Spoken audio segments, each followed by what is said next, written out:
깨끗하게 하시고 고쳐주시고 이 시간 온전히 주님만 바라보니 주님 말씀으로 우리를 채워주셔 능력으로 다시금 일어설 수 있는 힘을 더하여 주옵소서.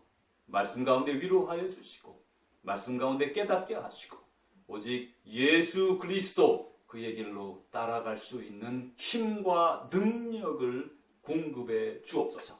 하나님 이 시간에 사랑하는 종들의 예배를 받아 주시옵소서. 예수님 이름으로 기도합니다. 아멘. 이제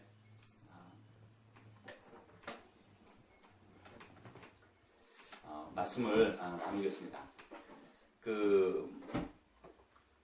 우리 모든 사람들은 예전에 아담과 이브가 하나님에 의해 만들어진 이후로부터 지금까지 모든 사람들은 이렇게 하나님께 부름을 받습니다. 하나님께 직접 창조된 사람은 물론이거니와 그 이후에 모든 한 사람 한 사람 개인이 하나님께 부름을 받아요. 근데 이제 이 부름 받은 가운데 그 부름 받음이 특별히 예수 그리스도를 통해서 이 땅에 예수님이 오신 이후에 우리들은 예수 그리스도의 피, 그의 보혈, precious blood 그것으로 말미암아 새로운 생명을 얻고 하나님의 자녀가 되는 그런 이제 권세를 능력을 우리에게 허락해 주셨어요. 그런데 이제 우리가 이 구약에서 이렇게 쭉 올라오는 신약으로 올라오는 맥락에서 보면 가만히 보면 우리가 드리는 이 예배가 무엇인가 그걸 알 수가 있어요. 먼저 예배는 예전의 말씀에서는 제사라는 말로 주로 이렇게 표현이 됩니다. 왜냐하면 하나님이 시내산에서 이스라엘 백성들이 이끌고 나오시면서 제사의 형태를 가르쳐 주셨거든요. 그래서 너희들은 나를 경배할 때, 나를 예배할 때 이렇게 하라. 그래서 그 방식대로 이스라엘 백성들, 유대인들이 예배를 드리기 시작을 했어요. 그래서 먼저는 하나님이 우리를 부르셨고, 부르셔서 이제 친구가 되고 하나님의 종이 되고 하나님의 백성이 된 거예요. 그리고 관계를 갖게 된 거죠. 그분을 따라가는데 너희는 나를 이렇게 예배하라 라고 부르신 거예요. 자, 왜 오늘 이 말씀을 드리는가 하면 요즘 많은 사람들이 특별히 한국에서 가나안 성도라고 부르는 용어가 있다고 하는데 이건 뭐냐면 교회는 거의 나가지 않으면서 나는 크리스찬이다 라고 스스로 생각하고 자부하는 사람들이 아주 많아지고 있답니다. 점점점 많아지고 있는 추세라고 합니다. 그거를 영어로는 미국에서는 이미 그런 현상이 많이 두드러졌는데 civil religion이라고 이렇게 부르고 있어요. 우리는 시민 종교. 그래서 그냥 이 사람들이 다 미국 사람들은 대부분 크리스찬이다 이런 마인드셋을 가지게 된 거죠. 그런데 이제 한국에 그런 마음들이 들어가서 많은 사람들이 교회를 안 가지만 나는 크리스찬이다. 그러면 거기에 대해서 우리가 오늘 좀 더 깊이 짚어보면서 그러면 예배는 뭐고 또 하나님의 내가 그리스도인다라고 부르는 그것은 뭐고 또 그의 삶은 무엇인가에 대해서 이렇게 간략하게 돌아보려고 그러는 것이에요. 먼저 이제 하나님께 부름받은 사람 중에 우리가 쉽게 생각할 수 있는 사람이 사울이라는 사람이 있어요. 사울은 이스라엘의 많은 복잡한 과정을 거치면서 왕이 생겨나게 될 때 첫 왕으로 세움받은 하나님이 선택한 그 많은 이스라엘 백성 중에서 한 사람을 꼽아 세운 선택한 사람이에요. 그러니까 아주 명예로운 것이고 또 이 사람이 키도 컸다 그러고 그리고 준수했다 그러고 힘도 아주 좋았겠죠. 그런 사람을 하나님이 마음도 아주 이렇게 청결하고 겸손해서 그 사람을 뽑은 거예요. 그래 하나님이 그 사람을 뽑았는데 결국 이 사울이라는 사람은 그렇게 하나님이 처음에는 참 사랑해서 뽑으셨는데 이 사람이 왕이 되고 나서 전쟁에도 승리하고 이런 많은 일들이 일어나게 되는데 이 사람이 하나님에게 제사는 드리지만 그의 삶에 있어 변화가 생겨납니다. 그걸 우리가 한번 지금 보려고 합니다. 하나님의 종 사무엘이 이 사울에게 이렇게 말씀합니다. 주님께서 어느 것을 더 좋아하시겠습니까? 주님의 말씀에 순종하는 것이겠습니까? 아니면 번제나 화목제를 드리는 것이겠습니까? 이제 바로 우리가 요점으로 들어가는 거예요. 이 말에서부터. 하나님이 뭘 더 좋아하겠는가? 하나님 말씀에 순종하는 것이냐 아니면 화목제, 번제 드리는 것이겠느냐. 이제 예배를 드리는 걸 좋아하겠느냐 하나님 말씀에 순종하는 것을 좋아하시겠느냐 물어보는 거예요. 어떻게 생각하세요? 자, 이제 우리 넘어가 봅니다. 잘 들으십시오. 순종하는 것이 제사보다 낫고 말씀을 따르는 것이 숫양의 기름보다 낫습니다.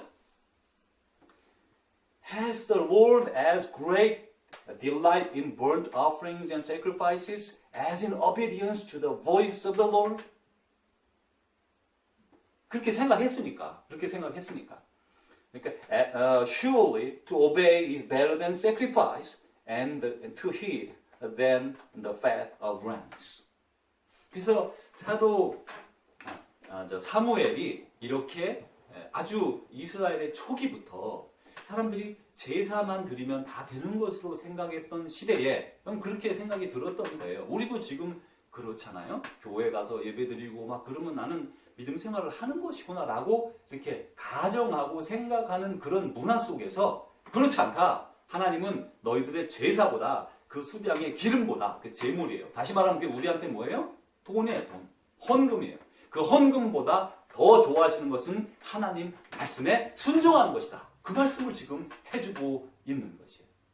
그런데 이제 여기에서 이 사울은 이 말을 들음에도 불구하고 깨닫지 못하고 계속해서 그런 동일한 그런 잘못을 저지르게 됩니다. 근데 이것이 이제 성경에서 보면 계속해서 이렇게 말을 하는 거예요. 사무엘이. 거역하는 것, 그러니까 말씀을 안 듣는 것, disobey. 거역하는 것은 점을 치는 죄와 같고 고집을 부리는 것은 하나님 말씀을 따르지 않고 대특대로 하는 것은 우상을 섬기는 죄와 같습니다. 어떻게 이걸 비교할 수 있겠어요? 하나님 말씀, 하나님 이렇게 하라고 했지만, 하나님 막 그래 하기 어렵습니다. 하고 다른 자기 마음대로 하면 그거는 우상 숭배하는 것과 같다는 거예요. 우리 생각하고는 완전히 다른 말씀을 하고 있어요. 임금님이 주님의 말씀을 버리셨기 때문에, 임금님은 사울입니다. 사울이 주님의 말씀을 버리셨기 때문에 주님께서도 사울을 버려 왕이 되지 못하게 하셨습니다. 하나님은 불순종하는 사람을 사울로 이 왕으로 세우셨지만 너는 더 이상 왕이 될 수 없다라고 왕에서 이제 더 왕이 되지 못하도록 이렇게 하게 해버리셨다는 거죠. 자, 이제 이렇게 이 사람들이 제사 드리고 예배 드리면 그냥 믿음 생활에 만족하는 삶에서 하나님은 그렇지 않아. 나는 그렇게 너희들을 부른 것이 아니야 라고 말씀하시는데 잠언에 가니까 이런 말씀이 있어요. 주님께서는 정의와 공평을 지키며 사는 것을 제사를 드리는 일보다 더 반기신다. To do righteousness and justice is more acceptable to the Lord than sacrifice. 일리가 여기서 지금 주님의 마음을 우리에게 이렇게 밝혀주는 거예요. 이거는 주님은 정의와 공평을 지키는 것이, 다른 번역에서는 공의와 정의를 지키는 것이 이렇게 말을 합니다. 이 공의와 정의라는 말은 이렇게 쓰는데 우리가 체데카라는 말을 많이 들어보는데 그거는 공의, righteousness. 그 다음에 justice는 무시파스 이렇게 했습니다. 근데 이 두 용어가 다른 용어예요. 공의와 정의라는 것은 이 하나님이 말씀하시는 그러니까 righteous, 우리가 생각하는 righteousness, 공의, 그것을 정의라고도 번역하고 그 다음에 정의라고 우리가 옛날 성경이 말하는 것은 공평한 것, 모든 사람들에게 아주 올바르게 행하는 그런 것을 이제 두 개를 이제 혼용해서 쓰고 있는 거죠. 그런데 이렇게 사람들이 하나님이 계속해서 사람들에 대해서 예배 드리는 것, 제사 드리는 것, 그거보다 나는 너희들의 마음을 원한다. 나는 너희들과 함께 하기를 원하고 너희들과 같이 살기를 원하고 너희들이 내 말 듣는 것을 원한다. 이렇게 말씀하셨잖아요. 그런데 사람들은 끝까지 계속해서 그걸 지키지를 못해요. 여기 계속해서 보면 아모스는 이제 거의 이스라엘이 망해가는, 거의 이제 주전 500년 전 이런 경우 500년경으로 갑니다. 그런데 여기 보니까 이렇게 말을 하고 있어요. 나는 너희가 벌이는 절기 행사들이 싫다. 역겹다. 너희가 성회로 모여도 도무지 기쁘지 않다. 예배로 모였는데 기쁘지가 않다는 말씀을 하나님이 지금 하고 계신 거예요. 너희가 나에게 번제물이나 곡식 제물을 바친다 해도 내가 그 제물을 받지 않겠다. 우리가 헌금을 드려도 받지 않겠다는 거예요. 너희가 화목제로 바치는 살진 짐승도 거들떠보지 않겠다. 시끄러운 너의 노랫소리를 나의 앞에서 집어치워라. 너의 검은 것 소리도 나는 듣지 않겠다. 지금으로 하면 내 기타 소리도 내가 듣지 않겠다. 이런 소리일 거예요. 너희는 다만 공의가 물처럼 흐르게 하고 정의가 마르지 않는 강처럼 흐르라.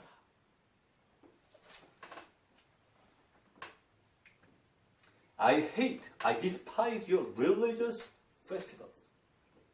Your assemblies are a stench to me. Even though you bring me burnt offerings and grain offerings, I will not accept them. I will not accept them. 이것은 우리에게 하나님이 말씀해 주는 아주 진실된 마음을 시작부터 계속해서 우리에게 알려주고 있는 것이죠. 그런데 이제 여기서 어떻게 일이 발생하는가 하면 이렇게 계속 진행되는 것이 100여 년 동안 더 계속됩니다. 그래서 하나님은 말라기, 이 구약 성경의 가장 마지막 책인 한 400년, 350년, 450년경 사이에 써진 말라기에 이렇게 말씀하죠. 너희 가운데서라도 누가 성전문을 닫아 걸어서 너희들이 내 제단에 헛된 불을 피우지 못하게 하면 좋겠다. 이제 하나님은 막 역겹다 그렇게 말씀하는 것에서 넘어서서 성전문을 닫아버렸으면 좋겠다. 나는 너희들이 싫다. 나 만군의 주가 말한다. 너희가 바치는 제물도 이제 나는 받지 않겠다. 제사를 받지 않고 예배를 받아들이지 않겠다는 하나님의 말씀. 이 말씀을 우리는 듣고 있는 겁니다. 이제 이렇게 이스라엘 백성들이 제사는 드리지만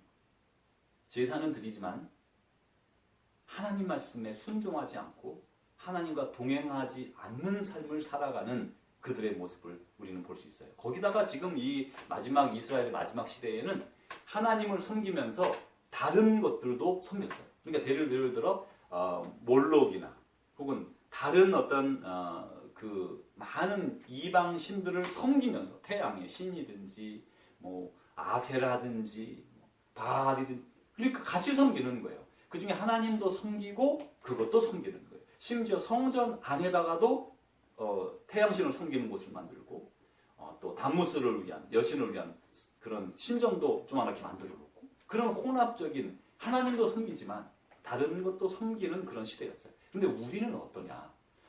우리는 어떤 시대에 살고 있습니까? 우리는 다른 것을 섬깁니까? 안 섬깁니까? 지금 제가 묻는 것은 예수님을 믿고 교회에 다니는 사람들 얘기예요. 다른 것을 섬기나요? 안 섬기나요? 우리 시대의 우상은 조그마한 동상인 바알이 아니고 바알의 동상은 요만하게 생겼어요. 아세라, 나무로 만든 이런 나무로 만든 그런 우상의 모습이 아니고 우리는 지금 돈이라고 하는 재물이라고 하는 그런 신을 우리는 섬기고 있는 거죠. 우리 시대의 우상은 어떤 모양을 가진 그런 것들이 아니라 그 탐욕, 채워도 채워지지 않는 탐심 이런 것들은 우리의 우상이고 그 다음에 우리 육체의 본능을 따르는 그런 것을 추구하는 것 이런 것들이 우상의 모습으로 변형된 모습으로 우리에게 나타나는 거예요. 우리는 하나님을 섬기면서도 그런 것들을 섬기는 하나님을 섬기면서 그것을 이렇게 버릴 수 없는 거예요. 그것도 동일하게 섬기는 거죠. 그래서 이런 유사한 상황에 우리가 있다고 할 수 있어요. 이러한 때 예수님이 있다는 것인 겁니다. 하나님은 이러한 때에 이 땅에 예수님을 보내주셔가지고 예수님으로 하여금 우리를 가르쳐 주시고 우리에게 새 생명을 주셨어요. 그러면서 그의 우리를 대속에 돌아가신 십자가의 보혈로 말미암아 이제 우리가 이 모든 죄를 씻음받고 새로운 생명을 얻는 거예요. 새로운 생명을 얻는다는 건 어제까지는 우리는 이 땅에서 죽어 그런 생명이지만 이제는 새로운 생명으로 그래서 영원한 생명, eternal life를 이 땅에서부터 얻게 되는 것이죠. 그런 생명을 얻고 그러면서 하나님의 자녀라고 하는 이름을 얻고 그런 권세를 얻고 더 나아가 우리는 예수님의 제자가 되는 거예요. 자 이제 이렇게 우리는 신분이 확 상승이 되는 거예요. 어느 뭐 왕족이 된 것도 아닌 것보다도 또 대통령의 자녀가 되고 뭐 입양되고 이런 게 아니라 이 온 우주 만물을 지으신 하나님의 하나님 창조주의 자녀가 된 것이에요. 이 어마어마한 일이 우리 가운데 일어나는 거예요. 자 이제 이런 일이 일어난 가운데 우리는 그러면 예배와 또 하나님의 말씀을 듣는 것 사이에서 어떻게 살아가고 있는가에 대해서 또 살펴봅니다. 자, 이제 예수님은 자신이 친히 모범을 보여서 우리에게 모든 것을 가르쳐 주셨어요. 그리고 이렇게 말씀하셨어요. 나를 따라오너라. 나는 너희를 사람을 낚는 어부로 삼겠다. And he said to them, Follow me and I will make you fish for people. 이 말씀은 단지 그 예수님을 따르는 제자들, 그 중에서 뭐 12제자 혹은 70제자들에게만 말씀을 준 것이냐? 우리 그렇게 생각이 드는 사람들이 많거든요. 그리고 우리가 뭐 어떻게 그렇게 예수님을 따릅니까? 그리고 어렵죠. 그거는 일부 pastors, maybe nowadays. 아니 그렇게 생각할 수 있어요. 근데 성경에서 말씀하시는 거는 이 말씀을 이 초기 교회 사람들은 그렇게 받아들이지 않았어요. 왜냐하면 그걸 어떻게 알 수 있냐면 이 믿음을 가졌던 그 예루살렘에 살던 사람들이 한 몇천 명이 됐다고 그러거든요. 초기에 예수님이 승천하시고 막 사람들이 막 베드로와 야고보를 중심으로 막 12제자들과 막 모이기 시작했는데 그 스데반 집사님이 돌에 맞아 죽는 그런 순교하는 일이 일어나고 나서 이제 박해가 시작이 됩니다. 그러면서 전 세계로 이제 막 흩어지는데 특별히 가장 먼저는 예루살렘 중심으로 이스라엘 약간 바깥으로 이렇게 흩어지기 시작했어요. 뭐 그렇게 당연하겠죠. 뭐 어떻게 나중에 괜찮아지겠지. 그리고 많이는 안 간 사람들이 많았어요. 대부분 주위에 있었어요. 그런데 그 사람들이 다 나아가서 거기에서부터 이제 점점 박해가 심해지고 그 이후에는 예수님의 제자들은 예루살렘에 남아 있었는데 그들도 다 이제 떠날 수밖에 없는 그런 박해 상황이 왔어요. 그들은 결국 이 12제자들은 어떤 사람은 중국, 어떤 사람은 인도, 어떤 사람은 어디 저 이태리 더 끝까지 전 세계로 다 나가서 복음을 전하다가 전부 다 순교했다는 거예요. 12제자가. 그러니까 12제자는 이렇게 부름받은 게 맞아요. 근데 그 다음에 다른 사람들. 일반 예수 그리스도를 믿는 모든 성도들이 다 전 세계로 퍼져나가서 그들이 그곳에서 믿음의 모습을 가지고 살아가서 그들이 전도하면서 그런 그 직업적인 어느 정도 그 이제 보케이셔널 그런 모습을 띈 건 아니에요. 그렇지만 자기의 삶 속에서 예수 그리스도의 모습을 드러내는데 최선의 삶을 사는 거예요. 그게 제자의 삶이에요. 제자라는 게 여기서 나를 따라오너라. 나는 너희를 사람을 낚는 어부로 삼겠다. 이게 말씀을 전해서 뭐 이렇게 설교를 해서 사람들에게 다 전도하는 것만 얘기하는 게 아니에요. 그게 설교한다고 실제로 얼마나 전도가 됩니까? 실제로 그렇지 않아요? 프리칭 이거 자체로 전도되는 경우도 아주 지금도 중국 같은 경우도 있고 많이 뭐 그런 나라들도 있지만 대부분 우리는 한 사람 한 사람을 사랑하고 섬기고 그들을 도와줌으로 말미암아 그들이 감동을 받아 하나님을 우리를 통해 만나고 예수님을 나를 통해 만나는 게 전도의 기본이에요. 그렇기 때문에 누구든지 우리는 사람을 낚는 어부로 삼는다는 것은 우리를 통해 예수 그리스도 그분을 드러내서 그분들을 그 듣는 이들로 하여금 예수님께로 인도하는 소명을 받은 거죠. 그래서 우리 모두는 이런 그 부르심을 받았어요. 그런데 예수님이 이제 이 땅에 사시면서 사역을 하시고 승천하시면서 이렇게 마태복음 28장 20절 가장 마태복음 마지막 절에 말씀하셨어요. 보아라 내가 세상 끝날까지 항상 너희와 함께 있을 것이다. And remember, I am with you always to the end of the age. 자, 보세요. 예수님은 이 땅에서 33세 정도의 삶을 사시고 3년을 공생을 사시고 이 땅을 이제 사람들이 보는 상태에서 다 승천해서 올라가셨어요. 하나님 나라로 가셨어요. 근데 가시기 전에 하신 말씀이 뭐냐? 내가 항상 너희와 함께 있겠다. 가시는 분이 함께 있겠다. 이게 무슨 말씀이에요? 이게 무슨 말씀이냐면 예수님이 이렇게 말씀하셨어요. 가시기 전에 내가 하나님께서 너희에게 보내는 보혜사 성령을 보내줄 것이다. 하나님의 약속이다. 그것을 기다리라. 그게 뭐냐면 성령을 우리에게 보내주시겠다는 거예요. 예수님은 가시지만 성령님이 우리에게로 보내주는데 성령님은 무엇이냐? 예수님의 영. 그것이 성령. 하나님의 영이기도 하면서 예수님의 영. 그 영이 성령이기 때문에 영으로 주님은 우리와 함께 하신다는 거예요. 그래서 주님이 우리 가운데 계시기도 하고 성령님이 우리 가운데 계시기도 하게 되는 그런 것이죠. 자, 이제 우리는 하나님 만나고 예수님께 부름을 받고 예수님의 보내주신 성령을 우리가 믿음으로 이제 우리가 받아들여서 예수님의 사람이 되었고 성령의 사람이 되었어요. 자, 이제 이 천국 백성이 되는 거죠. 그리고 이 땅에서 살아가지만 우리는 하나님의 자녀로서 이 땅에서 거룩한 삶을 살기 시작하는 하나님의 친백성들이 되었고 자녀가 되었습니다. 자, 이제 여기에서 우리가 하나님의 자녀가 되어서 이런 새로운 삶을 살게 되는 것은 내가 무엇이 변해서가 아니라 성경의 말씀에 의하면 이렇게 말씀하세요. 우리는 이 보배를 질그릇에 간직하고 있습니다. 이 보물. 내가 아니라 내 속에 성령님이 내려오셔서 믿음을 통해 그 성령님이 우리 가운데 내주하셔서 예수님이 계셔서 이 엄청난 능력은 하나님에게서 나는 것이지 우리에게서 나는 것이 아닙니다. 우리가 하나님을 영접하고 예수님을 영접하고 성령님을 영접함으로 우리 가운데 보배를 받아들여가지고 그 보배로 말미암아 능력이 생기게 됐다는 말씀이죠. But we have this treasure in clay jars so that it may be made clear that this extraordinary power belongs to God and does not come from us. 이 파워가 우리에게 속한 게 아닌 거예요. 아무리 자기가 잘 믿어도 내가 믿음이 좋아 그렇다는 엉터리 같은 말이에요. 하나님이 우리 안에 오셔서 우리에게 능력을 주셔서 그의 능력으로 행하게 된다는 말씀이에요. 그리고 이제 계속해서 사도 바울이 이렇게 말해요. 여러분의 몸은 여러분 안에 계신 성령의 성전이라는 것을 알지 못합니까? 우리의 몸은 성령님이 들어와 사시는 성령님의 성전이라는 거예요. 여러분은 성령을 하나님으로부터 받아서 모시고 있습니다. 우리는 성령을 하나님으로 받아서 모시고 있습니다. 여러분은 여러분 자신의 것이 아닙니다. 여러분은 하나님께서 값을 치르고 사들인 사람입니다. 그러므로 여러분의 몸으로 하나님을 영화롭게 하십시오. 우리 몸으로 하나님을 영화롭게 하라는 말씀이에요. 자, 이제 여기서 우리가 볼 수 있는 게 하나님을 영화롭게 하는 게 많은 경우에 예배, 경배예요. 경배가 예배를 하나님 영화롭게 하는 거잖아요. 그래서 사람들이 우리는 예배를 중요하게 생각하는 거라고 보여져요. 그런데 꼭 그렇지가 않아요. 자, 이제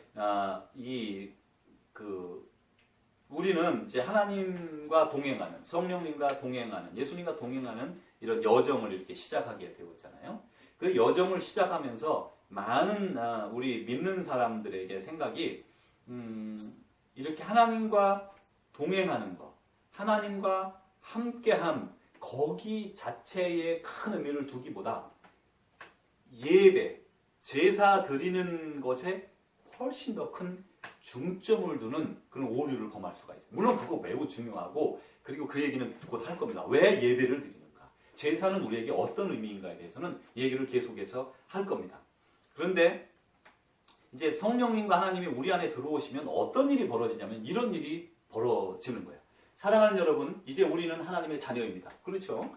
앞으로 우리가 어떻게 될지는 아직 밝혀지지 않았습니다만 앞으로 우리가 이제 예수님이 오셔서 다 하나님 나라로 올라가는 그런 이후에 혹은 우리가 먼저 이 개인적으로 세상을 떠나서 하나님의 나라로 가는 경우에 어떻게 될지 밝혀지지 않았습니다만 그리스도께서 나타나시면 우리도 그와 같이 될 것임을 압니다. 그때에 우리가 그를 참모습대로 뵙게 될 것이기 때문입니다. 그러니까 예수님이 이제 돌아가셨다가 부활하셔서 나중에 다시 우리에게 오시면 그분이 어떤 모습인가를 알게 될 텐데 우리가 보게 될 텐데 우리가 그 모습처럼 될 것입니다. 그런데 그에게 이런 소망을 두는 사람은 누구나 그가 깨끗하게 하신 것과 같이 자기를 깨끗하게 합니다. 우리가 나중에 예수님과 같이 그런 몸으로 변화될 것이기 때문에 그런 걸 기대하는 사람은 자기의 몸을 깨끗하게 한다는 것이에요. 죄를 지는 사람마다 불법을 행하는 사람입니다. 죄는 하마르티아라고 해서 하나님이 만들어 놓은 어떤 길, 그러니까 방법, 삶의 방식, 그것을 벗어나서 자기 마음대로 행하는 것. 자기 마음대로 행하는 그것이 죄인데 그것은 불법을 행하는 것이다. 하나님의 마음에 합하지 않는 거예요. 죄는 곧 불법입니다. 여러분이 아는 대로 그리스도께서는 죄를 없애려고 나타나셨습니다. 그리스도는 죄가 없는 분이십니다. 예수님은 이 땅에 나타나셔서 죄를 없애려고 하신 거예요. 다시 말하면 예수님의 영을 받은 우리는 죄를 짓지 말아야 한다는 말씀이죠. 그래서 그와 같이 되려고 하는 사람은 자기를 깨끗하게 유지한다. 이렇게 말씀하고 있는 거예요. 그런데 이제 여기서 우리는 이렇게 주님이 우리 안에 계시기 때문에 죄를 짓지 말아야 되지요. 그리고 그런 삶을 추구하는 게 마땅하다. 이렇게 요한이 말하고 있어요. 그런데 예수님 말씀하시기를 조심하라! Beware! 라고 말씀하셨어요. 마태복음 25장에 보면 이렇게 예수님이 말씀하세요. 세 가지 비유를 말씀해 주시는데 예수님이 의로를 가지고 일부러 그 사람들이 예배만 드리면 다 된 것이다. 혹은 하나님과 동행하며 하나님 말씀을 듣고 그의 말씀에 순종하며 사는 삶에 중심을 두지 않는 사람들이 많을 것을 예상하시고 이렇게 세 가지 얘기를 세상에 하셨다는 것이에요. 근데 첫 번째 어떤 얘기를 했냐면 10처녀가 있는데 이제 신랑이 오기를 기다리고 있고 신부 집에서 이제 기다리고 있는 거예요. 이 사람은 신부는 아니지만 신부 들러리 같은 거죠. 10명이 이제 막